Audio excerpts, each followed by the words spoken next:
ആശങ്കയുണ്ടാക്കുന്ന ഒരു വാർത്തയിലേക്കാണ് സംസ്ഥാനത്ത് വീണ്ടും കോളറ സ്ഥിരീകരിച്ചിരിക്കുന്നത്. കോളറ എങ്ങനെ പ്രതിരോധിക്കാമെന്ന് പറഞ്ഞുതരാം.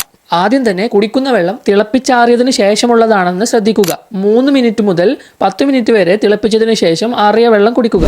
ഉപയോഗിക്കുന്ന വെള്ളം ക്ലോറിനേഷൻ നടത്തിയിട്ടുണ്ടെന്ന് ശ്രദ്ധിക്കണം. രണ്ടാമത്, ഫ്രഷായി പാകം ചെയ്ത ഭക്ഷണം ചൂടോടെ കഴിക്കാൻ ശ്രദ്ധിക്കുക. പഴങ്ങളും പച്ചക്കറികളും കഴിക്കുന്നതിന് മുമ്പ് നന്നായി കഴുകണം. മൂന്നാമതായി, ഭക്ഷണം കഴിക്കുന്നതിന് മുമ്പും ടോയ്ലറ്റ് യൂസ് ചെയ്തതിനു ശേഷവും കൈ രണ്ടും സോപ്പ് ഉപയോഗിച്ച് കഴുകുക. നാലാമതായി, തുറസായ സ്ഥലങ്ങളിൽ മലവിസർജനം നടത്തരുത്. ശൗചാലയം മാത്രം ഉപയോഗിക്കുക. മറ്റു അസുഖങ്ങളെപ്പോലെ ഛർദിയും വയറിളക്കവും കോളറക്കും ഉണ്ടെങ്കിലും പോകുന്ന മലം കഞ്ഞിവെള്ളം പോലെയാണെങ്കിൽ അത് കോളറയാണെന്ന് സ്ഥിരീകരിക്കാം.